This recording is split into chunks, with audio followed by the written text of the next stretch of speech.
नमस्कार, मेरा नाम ज्ञानेश्वर है और आपने देखना शुरू किया है लाइव सिटी। मेरे साथ रोज की तरह दिल्ली से जुड़ रहे हैं देश के जाने माने सीनियर जर्नलिस्ट अजीत द्विवेदी जी। अजीत जी, आज जिनकी चर्चा करना चाहते हैं, वे कभी नीतीश कुमार के उत्तराधिकारी माने जाते थे। बिहार सरकार में नंबर 2 थे। तेजस्वी यादव कहा करते थे बिहार में आरसीपी टैक्स चलता है, मतलब हम आरसीपी सिंह की बात करना चाहते हैं। जेडीयू के नेशनल प्रेसिडेंट भी बन गए और नरेंद्र मोदी की सरकार में मंत्री भी बने थे। नीतीश कुमार ने कहा खुद की मर्जी से मंत्री बन गए। फिर नीतीश कुमार ने किस तरीके से व्यवस्था की और कहा भी जाता है कि जब नीतीश कुमार किसी के पीछे लग जाते हैं तो किनारा मिलना बड़ा मुश्किल होता है। तो जब नीतीश से बात बिगड़ी और नीतीश कुमार महागठबंधन में थे, आरसीपी सिंह ने जेडीयू की सदस्यता छोड़ी, बिल्कुल लाइव छोड़ी। तो आरसीपी सिंह को ऐसा लगा कि बीजेपी जो है मुझे गले लगा ली और बीजेपी ने भी यह सोच लिया कि आरसीपी सिंह के मार्फत तब महागठबंधन के हिस्सा थे नीतीश कुमार, हम नीतीश कुमार का भी इंतजाम कर देंगे।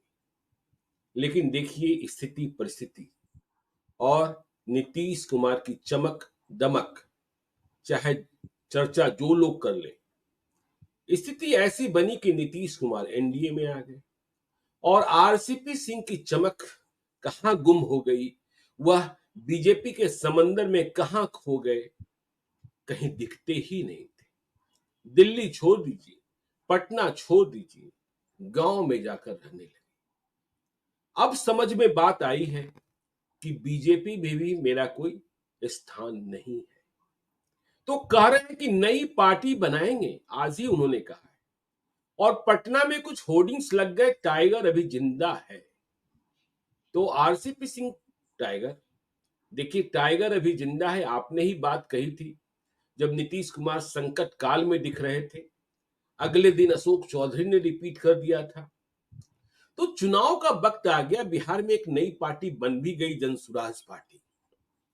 क्या आरसीपी सिंह खुद को नीतीश कुमार का विकल्प आज भी मान रहे हैं? क्या उन्हें लगता है कि नीतीश कुमार रिटायर हो जाएंगे? जबकि प्रधानमंत्री नरेंद्र मोदी ने बिहार बीजेपी के तमाम नेताओं को स्पष्ट कर रखा है कि 2025 में भी नीतीश कुमार कोई ख्वाब ना पाले, एनडीए के चेहरा नीतीश कुमार ही होंगे। और बिहार में लवकुश की राजनीति, जो हम लोग कहते भी हैं कि कुशवाहा भले लोकसभा चुनाव में इधर उधर छिटक गए, लेकिन विधानसभा चुनाव में शायद फिर घर वापसी कर ले, क्योंकि इंडिया ब्लॉक में सीएम पद की वैकेंसी है नहीं, वहां तो तेजस्वी यादव पहले से है। और इधर नीतीश कुमार हो या फिर कोई कुछ हो, सम्राट चौधरी हो। अब आरसीपी सिंह आरसीपी सिंह क्या है, क्या थे, क्या रह गए और क्या होंगे, इसकी विवेचना हम लोग करेंगे तो बिहार की संपूर्ण राजनीति जो अभी है वह सामने आ जाएगी। क्या आरसीपी सिंह नीतीश कुमार की तुलना कर सकते हैं? क्या आरसीपी सिंह नीतीश कुमार के लिए चुनौती बन सकते हैं? क्या आरसीपी सिंह प्रशांत किशोर की तरह भी विकल्प बन सकते हैं? क्या आरसीपी सिंह के पास, कभी वह संगठन के लिए भी जाने जाते थे, जिसके लिए इधर के दिनों में मनीष वर्मा को नीतीश कुमार ने अधिकृत किया है, वह जिले जिले की यात्रा पर है। आरसीपी सिंह टाइगर अभी जिंदा है, टाइगर हैं क्या? अजीत जी, यहीं से शुरू करते हैं। देखिए, ये यहीं से शुरू करते हैं। ज्ञानेश्वर जी, हम आज उनका एक इंटरव्यू सुन रहे थे, मतलब छोटा सा एक संक्षिप्त इंटरव्यू था, किसी चैनल को दिया है उन्होंने। तो उसमें यही पूछा गया था, पहला सवाल यही था कि पटना में कई जगह ऐसे होर्डिंग्स लगे हैं, पोस्टर्स लगे हैं, होर्डिंग्स नहीं, जिस पर लिखा हुआ है कि टाइगर अभी जिंदा है। तो आरसीपी सिंह का रिप्लाई था, उनका जवाब था रामचंद्र बाबू का कि अब ये जिन्होंने होर्डिंग लगाए हैं आप उन्हीं से पूछिए, वही बताएंगे। तो हम एक देख रहे हैं कि एक नया ट्रेंड बिहार में शुरू हो गया है कि नेता अपनी होर्डिंग्स लगवा लेते हैं और जब उस बारे में सवाल पूछा जाता है तो कहते हैं कि हमने तो नहीं लगवाया, जिसने लगवाया उससे पूछ लीजिए। हमने देखा कि किस तरह से थोड़े दिन पहले जेडीयू के कार्यालय के बाहर नीतीश कुमार को भारत रत्न देने की मांग के पोस्टर लग गए, होर्डिंग लग गए पूरी दिल्ली में, पूरे पटना में। और जब पूछा गया तो मनीष वर्मा ने कहा कि नहीं, हमने तो होर्डिंग लगवाए नहीं है, जिन्होंने लगवाया है उनसे पूछिए। तो उसी तरह से आरसीपी सिंह की होर्डिंग लग गई, उस पर उनकी तस्वीर लग गई, टाइगर अभी जिंदा है क्या नारा लग गया, और आरसीपी सिंह जी कह रहे हैं, रामचंद्र बाबू कह रहे हैं कि जिन्होंने लगाया है उनसे पूछिए। तो इसका मतलब है कि आपको खुद ही उस नारे पर यकीन नहीं है, या आप नहीं मानते हैं कि आपके ऊपर वो शूट कर रहा है, तभी आपने परोक्ष रूप से ये काम किया। नहीं तो आप खुल करके आते, खुल के कहते कि हम टाइगर हैं और हम अभी जिंदा है, हम रोर कर रहे हैं, पार्टी बनाने की बात कह दी। हाँ, पार्टी बनाने की बात कही है उन्होंने, और पटना में डेरा डंडा भी ले लिए हैं। हम लोगों ने अभी शुरू किया है कि टाइगर अभी जिंदा है, जो नारा है, अगर रोर करते आप, रोर करते टाइगर की तरह दहाड़ते आप, कहते कि हाँ हम हैं अभी और हम सीन में, और ये होर्डिंग पोस्टर हमारे लगे हैं, तो उन्होंने तो वो मना कर दिया कि जिसने लगाया है उससे पूछिए। तो वो टाइगर अभी जिंदा है वाला नारा तो डायलूट हो गया।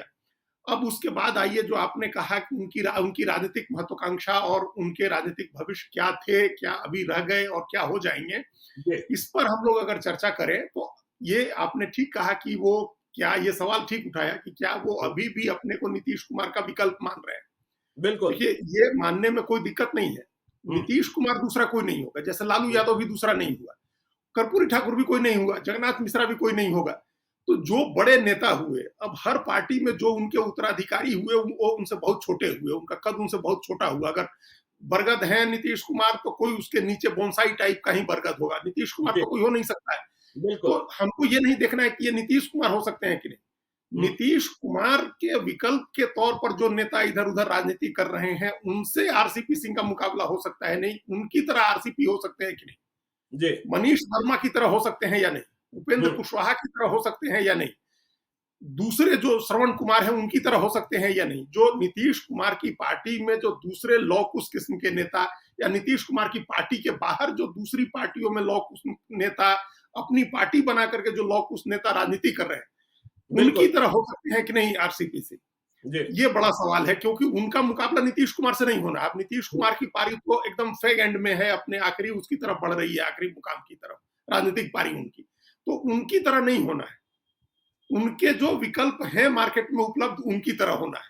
तो यहाँ ये बात अंडरलाइन कर रहे हैं हम इस बात को कि उनका मुकाबला जिन लोगों से है उनकी तरह होने की कोशिश कर रहे हैं आरसीपी से, और ये बीजेपी के अंदर रह के नहीं हो सकता था। अभी आप देखिए एक बात मानिए, जब आप दो चीजें हम इसमें कहना चाहेंगे। एक तो जब वैक्यूम होता है, जब दिखने लगता है कि कोई जगह खाली होने वाली है या हो सकती है, तो उसको भरने के लिए बड़ा कंपटीशन होता है, बहुत सारे लोग उसको भरने के लिए उस कंपटीशन में शामिल होते हैं, कोई एक उसकी जगह ले पाता है।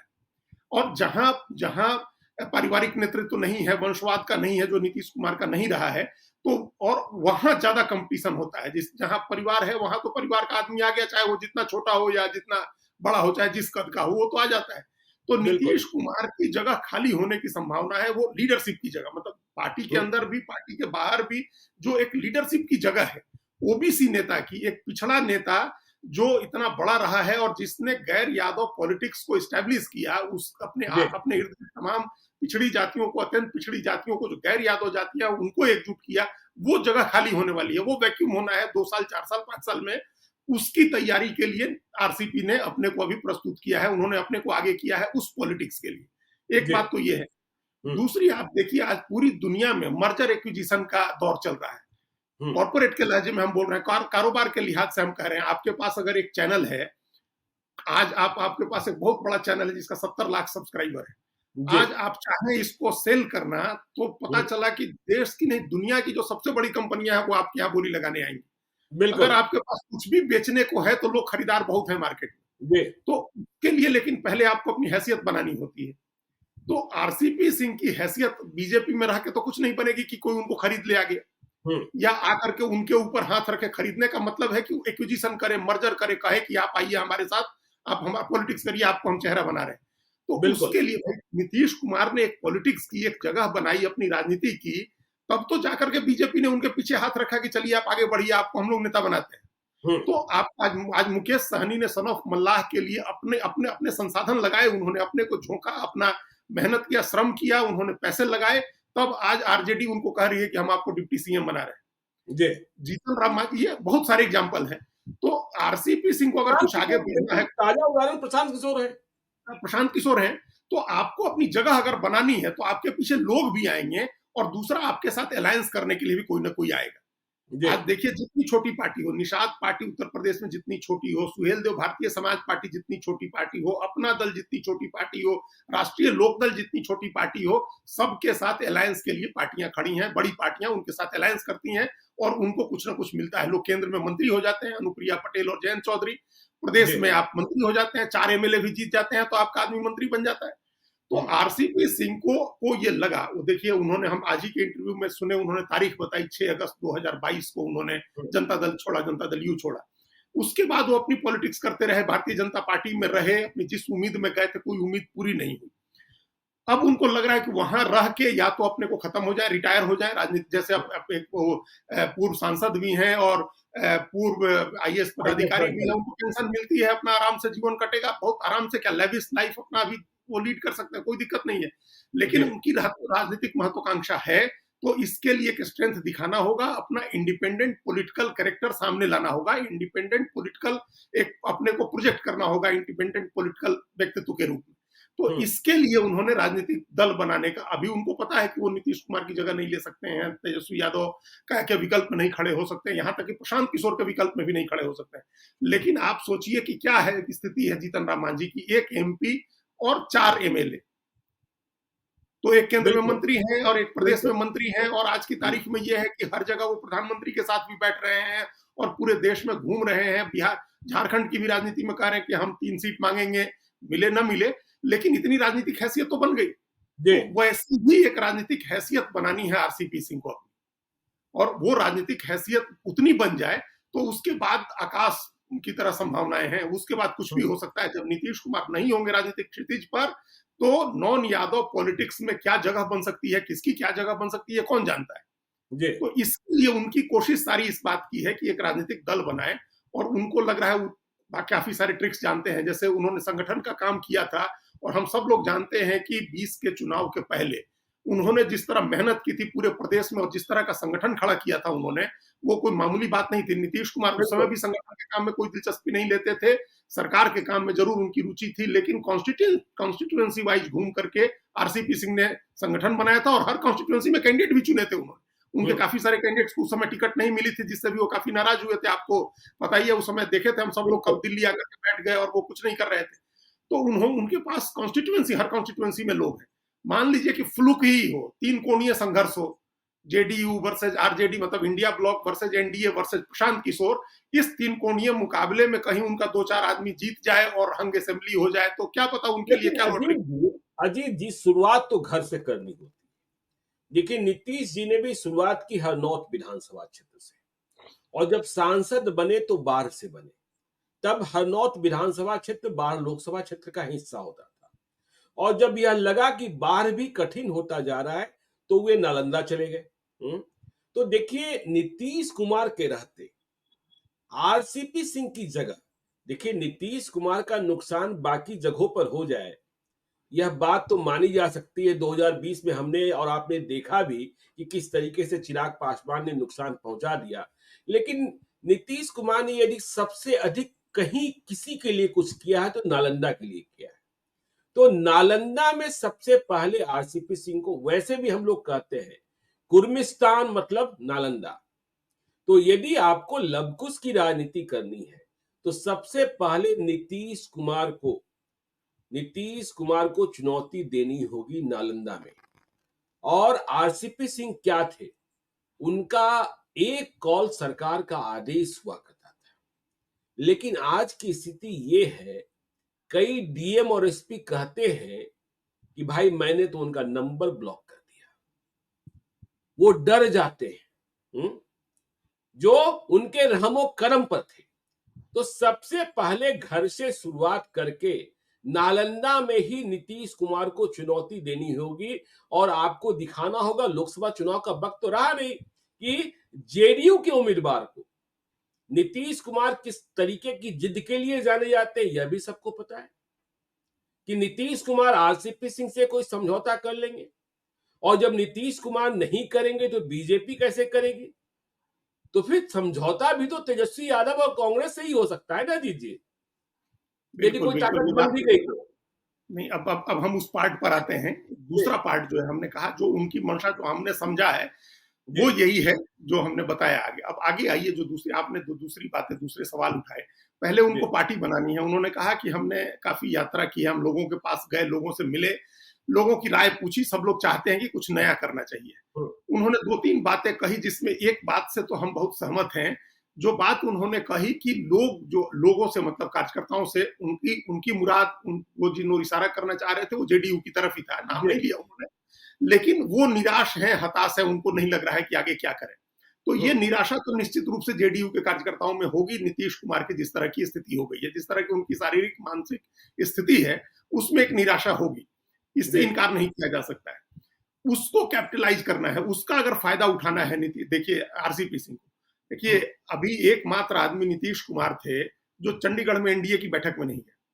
कोई राजनीतिक कारण नहीं था, कोई राजनीतिक कारण नहीं था। नीतीश कुमार का कोई पॉलिटिकल कार्यक्रम कहीं नहीं लगा हुआ था। बीजी पहले से बिल्कुल ही नहीं थे वो, लेकिन नहीं गए। तो क्यों नहीं गए? इसका मतलब है कि उनको दूर रखा जा रहा है ऐसे कार्यक्रमों से। ऐसे ऐसे कार्यक्रमों में उनकी मौजूदगी नहीं, हमने पहले भी कहा था कि एकदम कंट्रोल्ड एनवायरनमेंट में उनको ले जाया जा रहा है। जी।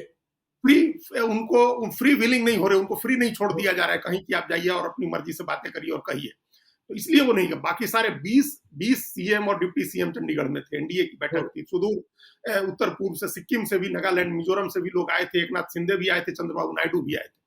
तो नहीं गए नीतीश कुमार। इस बात को उनका कार्यकर्ता समझ रहा है। जेडीयू के कार्यकर्ताओं के मन में नीतीश कुमार की इस स्थिति को लेकर के निराशा भी होगी, उनके प्रति दया करुणा का भाव भी होगा।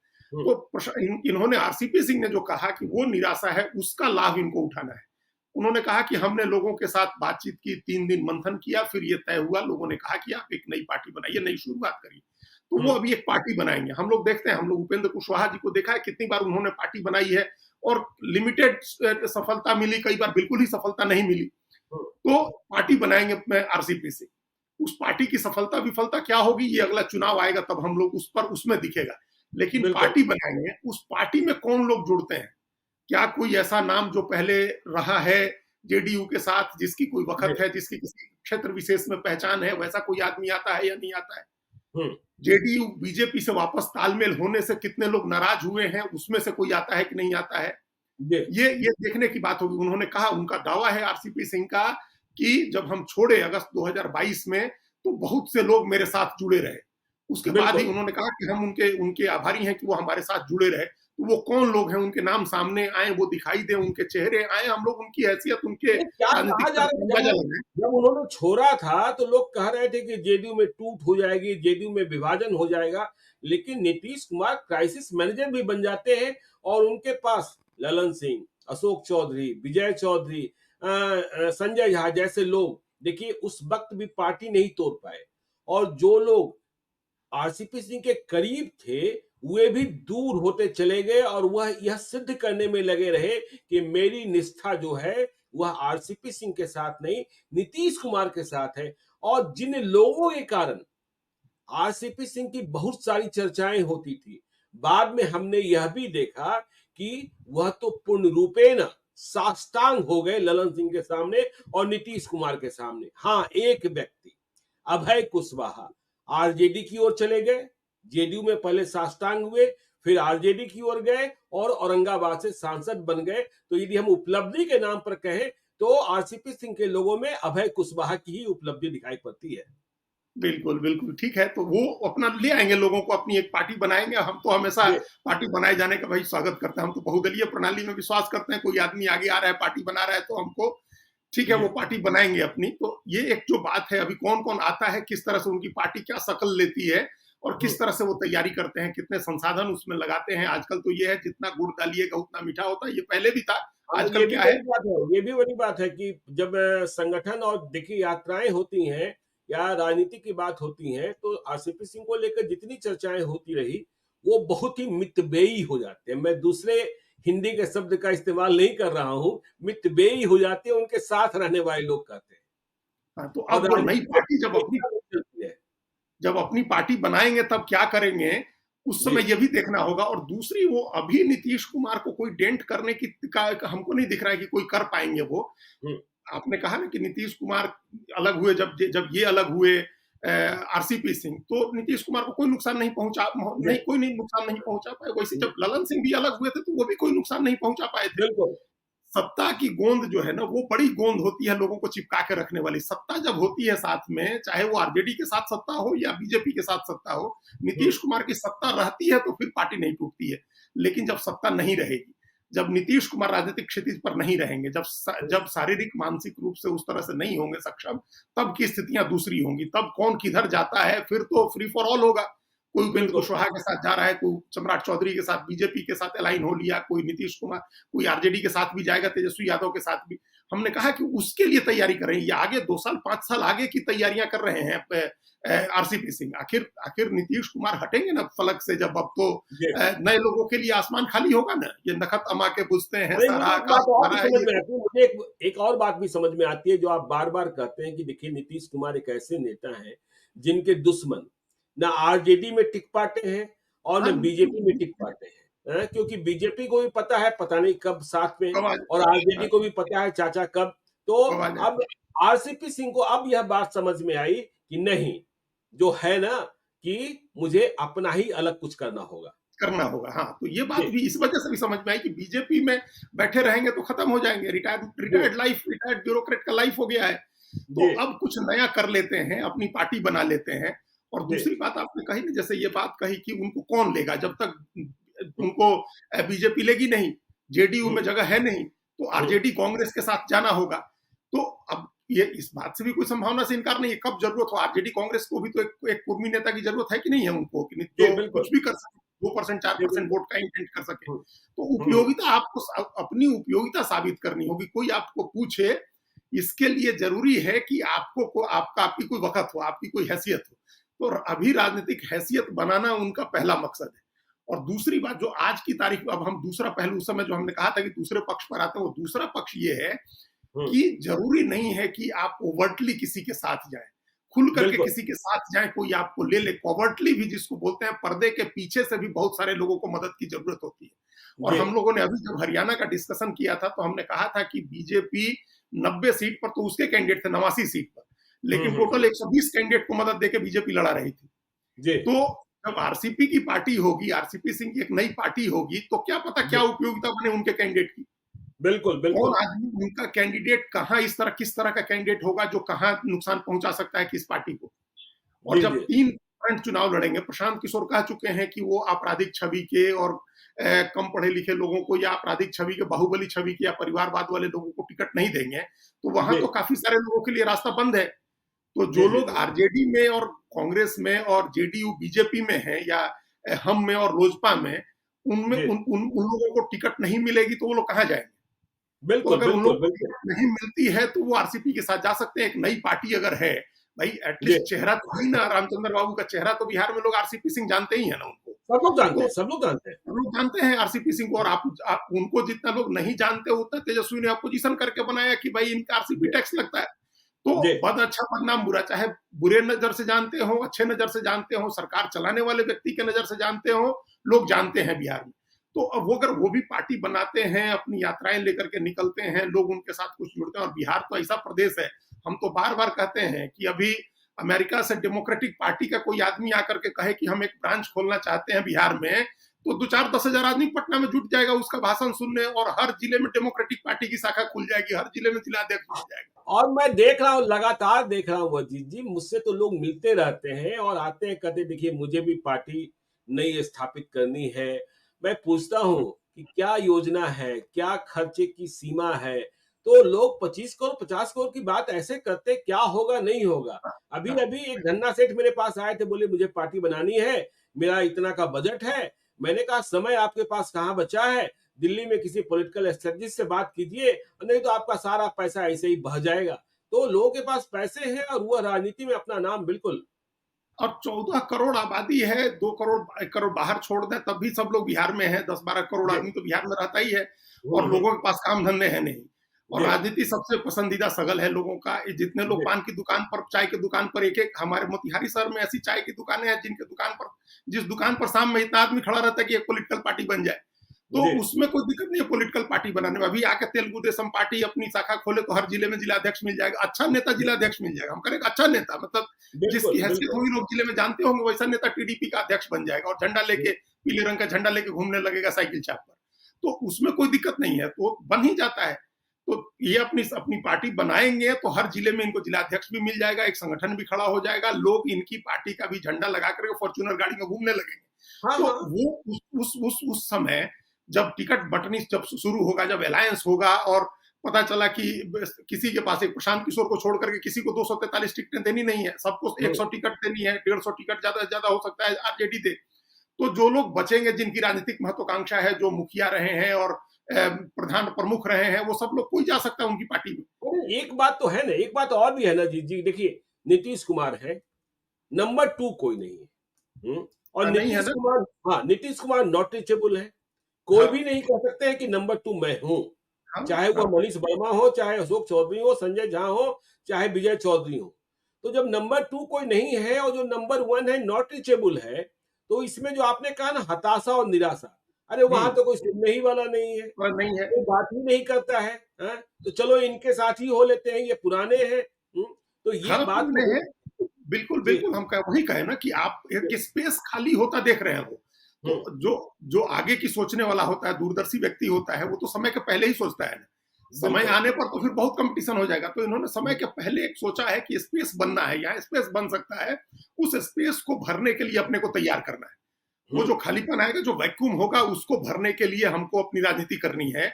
और दूसरा मकसद ये भी होगा कि चुनाव के समय लोग पूछने ही लगते हैं, हाथों हाथ ले लेते हैं। अगर हमारे पास एक संगठन है, नेता है, तो उस समय किसी के भी काम आ सकते हैं। अगर कैंडिडेट की ताकत के दम पर ही अगर 2-4 सीटें जीत गए तो आगे पूछ भी बढ़ जाएगी, यहाँ सरकार में भी मंत्री हो सकते हैं, कोई हमारा आगे की दिल्ली का भी रास्ता खुल सकता है। तो कुछ करेंगे तभी कुछ होगा। बीजेपी में बैठे रहे, ओवैसी की पार्टी कर रही है उपचुनाव में हम लड़ाएंगे चुनाव। हाँ, ओवैसी की पार्टी कर रही है, और ओवैसी की पार्टी कर रही है, हमारा जो मकसद है आरजेडी को हराना है। यह भी देखिए अंतर्निहित है, अंतर्निहित है। तो इसी तरह से हो सकता है कि किसी दिन आरसीपी सिंह भी पार्टी बना के कहे कि भाई आप हमको जेडीयू को हराना है। तो जेडीयू को हरवाने वाली जो ताकतें हैं, वो उनके पीछे अपनी ताकत लगा सकती हैं, वो उनकी मदद कर सकती हैं। तो वो कुछ भी हो सकता है। देखिए 20 साल पहले ओवैसी की पार्टी का कोई नाम नहीं जानता था बिहार, उत्तर प्रदेश, झारखंड में। 20 साल पहले, 15 साल पहले कोई नाम नहीं जानता था। ये 5 साल 10 साल का फिनोमेनन है। ये कई पार्टियों का आप नाम दे सकते हैं जो 5 साल 10 साल में एक फिनोमेनन हो गई, उसके नेता बड़े नेता हो गए। तो आरसीपी तो बड़े नेता पहले से रहे हैं, उनको नहीं बताना है जाकर के जनता के बीच में आरसीपी है। दूसरा, संगठन की ताकत तो हम लोगों ने देखी है, वो अवेलेबल भी होते हैं। जब जेडीयू को जो हमने आखिरी इंटरेक्शन हमारा लगता है। देखिए एक बात और कही जाती है आरसीपी के बारे में, इंसाइक्लोपीडिया है, नाम नहीं भूलते हैं, गांव नहीं भूलते हैं, चेहरा नहीं भूलते हैं। यह उनकी खासियत है कि जिससे वो एक बार मिल लिए तो नाम और चेहरा उनके दिमाग में बिल्कुल कैद हो जाता है। और यह वह अगले 10 वर्षों तक, 15 वर्षों तक, यदि 10 वर्ष के बाद भी मिलेंगे तो वो ऐसे ही मिलेंगे। क्या हाल है अजीत जी, क्या हाल है ज्ञानेश्वर जी? हाँ, तो हम वही बता रहे कि हमारा जब इंटरेक्शन, आखिरी इंटरेक्शन 2015 में जब हुआ था, चुनाव, विधानसभा चुनाव हम लोग कवर करके लौट के आ रहे थे, 2 एक और जर्नलिस्ट थे, हम लोग गए मिलने। तो उनके यहाँ लाइन लगी हुई थी और 50 लोग इधर उधर बैठे हुए थे उनसे मिलने के लिए। लोग उनसे मिल भी रहे थे, वो ऑफिस में बैठ करके लोगों से मिल रहे थे। तो ये एक नेता का बड़ा गुण है कि आप ऑफिस में बैठे हुए हैं और लोग आ रहे हैं, आप उनसे मिल रहे हैं। तो अगर इस तरह से वो बैठ जाते हैं, लोगों से मिलना शुरू करते हैं, तो अपने आप उनके पास लोग आएंगे। जो आपने कहा ना कि नीतीश कुमार एकदम नॉट रीचेबल है, अपने एमएलए एमपी के लिए भी वो अवेलेबल नहीं है, कोई उनसे नहीं मिलता है। तो और दूसरे लोग, तो जो दूसरे लोगों के बारे में कहावत है कि चाय से गर्म केतली होती है। तो नीतीश कुमार की ताकत से जिन लोगों को ताकत मिल रही है, जो वर्चुअल पावर जिन लोगों के पास है, आभासी ताकत, मतलब असली ताकत नहीं है किसी के पास, जो इर्द गिर्द है वो किसी के पास अपनी ताकत नहीं है, सबको आभासी ताकत है, नीतीश कुमार से मिलती है। वो सब लोग ज्यादा गर्म रहते हैं, चाय से ज्यादा केतली गर्म होती है, वो तो और नहीं मिलते हैं लोगों से। तो ऐसी स्थिति में एक गुंजाइश बनती है, एक उस जो हमने बार बार कहा, पहले भी कहा कि जो नॉन यादव पॉलिटिक्स, ओबीसी की पॉलिटिक्स है, उसमें लॉकुश की पॉलिटिक्स है, खासतौर से लव की, जो कुर्मी की पॉलिटिक्स है, उसमें एक स्पेस बनता देख रहे हैं आरसीपी, और वो इसके लिए अपनी पोजीशनिंग कर रहे हैं, उसके लिए वो अपनी तैयारी कर रहे हैं। दूसरा कुर्मी चेहरा दिखाई भी नहीं पड़ता ना नीतीश कुमार, कोई नहीं दिखाई दे रहा है ना। कुशवाहा में तो है भी, कुशवाहा में है। सम्राट चौधरी को तो बीजेपी ने, मतलब इतना बीजेपी के प्रदेश अध्यक्ष रह लिया, उप मुख्यमंत्री हैं, तो एक बड़ा नेता हो गए हैं। उपेंद्र कुशवाहा भी एक बड़े नेता हो गए हैं, पहले से हैं, वो भी केंद्रीय मंत्री रह लिए हैं। उर्मी में अभी मनीष वर्मा घूमना शुरू किए, तो मनीष वर्मा से तो बड़ी आइडेंटिटी है आरसीपी सिंह की, बड़ी आइडेंटिटी पहले से रही है, तो उसका लाभ है। बीजेपी में भी सब लोग उनको जानते हैं, डायरेक्ट एक्सेस है, भले बात न करते हो, नहीं मिलते हो, वो अलग बात है, लेकिन वो बात करना चाहे तो चाहे आरजेडी हो, चाहे बीजेपी हो, सब जगह उनकी बात हो सकती है, कांग्रेस हो, सब आदमी से उनकी बात हो सकती है। तो वो अपनी पोजिशनिंग कर रहे हैं आगे की पॉलिटिक्स के लिए, ताकि एक वैक्यूम है, जो जगह स्पेस बन रहा है, उस स्पेस में फिट हो जाए, जाकर के अपनी हैसियत बना लें कि किसी को हमारी जरूरत आन पड़े चुनाव के बाद, ऐसी स्थिति खड़ी कर दें कि चुनाव के समय एक फोर्स बन जाए, चुनाव लड़ने के समय अगर कोई आदमी पर्दे के पीछे से भी किसी को मदद की जरूरत है तो वो कर सके, किसी के काम आ सके। क्या पता किसके काम आ जाए, कितनी पार्टियां अभी, कितने कैंडिडेट काम आ गए, कितने लोगों के। तो ये सब चीजें देख करके अगले चुनाव के पहले वो एक तैयारी कर रहे हैं। देखिए वो सुविचारित तरीके से, सुनियोजित तरीके से कर रहे होंगे, ऐसा नहीं है कि वो रैंडम उठे और कर दिया, क्योंकि जितने समझदार आदमी है वो ऐसे नहीं करेंगे। तो अब एक दिलचस्पी रहेगी जानने की कि आरसीपी सिंह पार्टी बनाते हैं, कौन कौन लोग आते हैं, उसका क्या मकसद होता है, कितनी मेहनत करते हैं, वो आगे क्या करेंगे, ये अब एक दिलचस्पी नई पैदा हो गई है। बिल्कुल, मन में तो होगा ही ना कि भाई नीतीश कुमार के बाद मुख्यमंत्री तो मुझे ही बनना चाहिए, बनना तो था, बिल्कुल। हाँ, पॉलिटिकल पार्टी बन रही है। आरसीपी सिंह पोजिशनिंग कर रहे हैं नीतीश कुमार के बाद के लिए। नीतीश कुमार के लिए अभी चुनौती नहीं है, तो आरसीपी सिंह पोस्टर लगा, टाइगर जिंदा है। तो देखिए जब पार्टी बनती है तो टाइगर के साथ पीछे चलने वाले कौन कौन लोग होते हैं, साथ ही हम सफर कौन बनते हैं, यह देखने की बात होगी। आगे भी हम चर्चा जारी रखेंगे, आप देखते रहिए लाइव सिटीज को। यदि अब तक आपने हमारे यूट्यूब चैनल लाइव सिटी को सब्सक्राइब नहीं किया है तो जरूर कर लीजिएगा, और यदि इस वीडियो को फेसबुक पेज के माध्यम से देखेंगे तो पेज को लाइक कीजिएगा, ट्विटर पर भी हमें फॉलो कीजिए। धन्यवाद।